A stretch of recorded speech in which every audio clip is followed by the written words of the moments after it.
সাজানো তারপর ঠিক আছে। তুমি যদি কাজ করো না আর এই তোমার ওখানে এসে দর্শক সবকিছু। Good morning. তো সকাল সকাল আমি কাজ বাজ করে স্নান করে চলে এসেছি, কোনো সাজিনি, জাস্ট চুড়িদার পরে চলে এসেছি, এই যে বাড়িতে চলে এসেছি। হ্যাঁ, তো এই আমাদের বাড়ির ব্লগটা তোমাকে অন্যদিন দেখাবো, কিন্তু আজকে হচ্ছে আমার কাকার বাড়িতে গণেশ পুজো। তো চলো এখন বাড়িতে ব্যাগ ট্যাগ রেখে ঘরে আর কি এখন যাব কাকার ঘরে। চলো। তো দেখো কাকার বাড়ি চলে এসেছি। কাকার বাড়িতে চলে আসার পরে ওপরে উঠে গেলাম ঠাকুর মন্দিরের সামনে। তো ঠাকুর ঘরে সব কিছু যোগাযোগ তো করছে, ওই যে সামনে দাঁড়িয়ে আছে কাকা, আর ওই যে ওইখানে একটা হচ্ছে পাশে একটা কি বলবো বৌদি ডাকতাম, বৌদি হবে বোধহয়, ঠিক মনে পড়ছে না, অনেক দিনের মানে অনেকটা দূরেই বাড়ি, কাকিমা না বৌদি ডাকছি মনে নেই।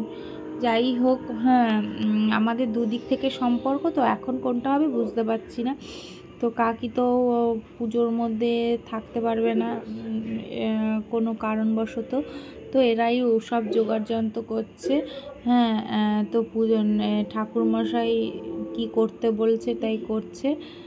হ্যাঁ, তা এদিকে চলছে। আমি বলছি ঠিক আছে একটু দাঁড়িয়ে পুজোই দেখে নিই, কি আর করা যাবে, ভেতরে তো যাওয়া যাবে না কারণ আমাদের আনন্দ অসুর চলছিল।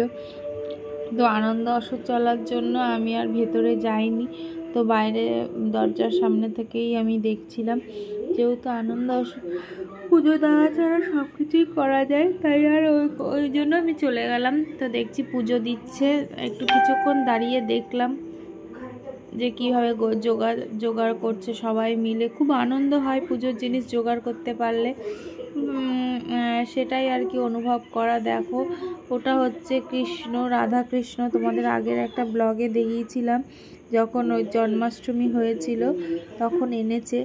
তো আজকে একটা ছোট্ট গণেশ প্রতিষ্ঠা হবে, আর এই গণেশটাই পুজো করা হয়। তো ওইদিকে পুজোর কাজ চলছে, আমি বললাম ঠিক আছে চলো আমি এবার একটু ঘুরে দেখি কাকিদের ওপরটা, এই করে আমি হচ্ছে চারিদিকে একটুখানি বই করে নিই, কি মেয়ের সঙ্গে কথা বলছি। হ্যাঁ, যে কিরে থাকবি আর না চলে যাবি, ও বলছে না চলো, তাহলে আমি তাহলে চল ওপরটা একটু দেখে আসি কীরকম কী করলো। তো ওপরে তো প্রচণ্ড মালে, ওই ঘরটা হচ্ছে গিয়ে ডেকোরেশনের মাল সমস্ত কিছু, আর ওই ঘরটায় কাকার ছেলে মানে ভাই থাকে। হ্যাঁ, ওপরটা আমি আর গেলাম না, যে না থাক ওপরে আর যাবো না, নিচে চলে যাই। হ্যাঁ, কারণ আমার পেছন পেছন আমার মেয়েও আসছে, আমার ছেলেও আসছে, আর মাও আসছে। আর পুজোর দিনে ওইখানে ওই যে গরম কড়াইটায় যদি গরম তেল আছে, যদি বাই চান্স আমার ছেলে যা দুরন্ত, ও যদি হাত দিয়ে দেয় হয়ে গেল। তাই আমি দেখছি যে না পুজো হচ্ছে। হ্যাঁ, আমি ঠিক আছে চলো নিচে চলে যাই। তো নিচের এই অ্যাকোরিয়ামটা আমার ছেলের খুব পছন্দ, তাই আমি বললাম দেখ কি সুন্দর সোনা মাছ যাচ্ছে। ও বলছে হ্যাঁ হ্যাঁ কই দেখি দেখি দেখি। আমি ঠিক আছে দেখা হয়ে গেছে, এবার চল বাইরে যাই। তো সকালবেলা ডেকোরেশন মানে কি বলবো, তো তখন তৈরি মানে করছিল, পুরো কমপ্লিট হয়নি তাই আর তুলিনি। তারপরে দেখলাম যে না পুরো কমপ্লিট হয়ে গেছে, তাহলে এখন তোলা যাক। তার জন্য আমি বলছি ঠিক আছে পুরো ভিডিওটা করে নিই।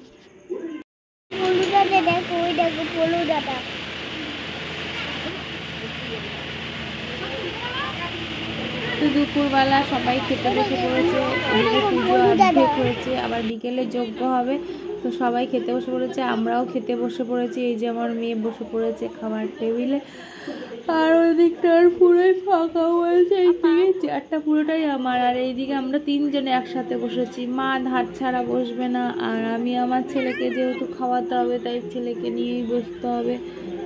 আমি আমার মা আর ছেলেকে নিয়ে বসেছি, ওইদিকে একাই বসেছে। তাই আমি যে চলো আমাকে একটু দেখিয়ে দিই।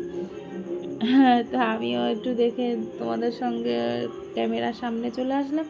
তো বিকেলবেলা দেখলাম পুরো কমপ্লিট। আমরা একটু বাজারে গেছিলাম মেয়ের চুল কাটাতে, এই ব্লগটা তোমাদের পরে দেখাবো।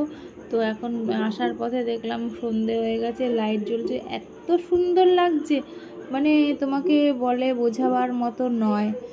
যে ঠিক আছে ভিডিওটা করি। তো দেখলাম যে সবাই খেতে বসে পড়েছে, কারণ পুজোর প্রসাদ তো তো প্রসাদ ছিল বলে রাত্রি 8টা থেকে দিয়েছে, আর অনেক লোক হয়েছে, প্রায় 450-500 লোক হয়েছে। আমার এতটা ঘুম। তো তোমাদের তো পুরো ব্লগটা দেখালাম। খাওয়া দাওয়া কমপ্লিট হয়ে গেছে। খাওয়া দাওয়া কমপ্লিট হওয়ার পরে এখন আমরা বাড়ি চলে যাচ্ছি। এখন বাজে রাত্রি 11টা 40। তো 11টা 45-এ ট্রেনের টাইম। হ্যাঁ, তো এখন হয়তো ট্রেনটা হয়তো ত্রিবেণী আছে। তো আমরা স্টেশনে অপেক্ষা করছি। এই যে আমার মেয়ে, আর এই যে আমার মা, আর ওখানে হচ্ছে গিয়ে আমার বর আর ছেলে বসে রয়েছে। তো বাড়িতে চলে যাব। কারণ বাড়িতে যাব অনেকগুলো কারণ আছে। কারণ হচ্ছে গিয়ে কালকে পুজোর মার্কেট করতে যাব, সেই ব্লগটা তোমাদের পরে দেখাবো। পুরো ব্লগটা তোমরা দেখে নিও। সো গাইস, আমাকে বলো আমার হেয়ার কাটিংটা কেমন আর হয়েছে? আমার মেয়ে হেয়ার কাটিংটা করেছে, এই ব্লগটাও তোমাদেরকে পরে দেবো। বাট এখন আমরা বাড়ি যাবো। একদিকে হচ্ছে গিয়ে এখন আসছে ডাউনের ট্রেন, যে ডাউনের ট্রেন আসছে দেখতে পাচ্ছ। হ্যাঁ, আপের ট্রেন এখনো আসেনি, তার জন্য ওয়েট করছি আমরা বসে। প্রচণ্ড গরম লাগছে, ঘেমে গেছি। টোটো করে এসছি, তাও ঘেমে গেছি। তো এখানেই ব্লগটা শেষ করলাম।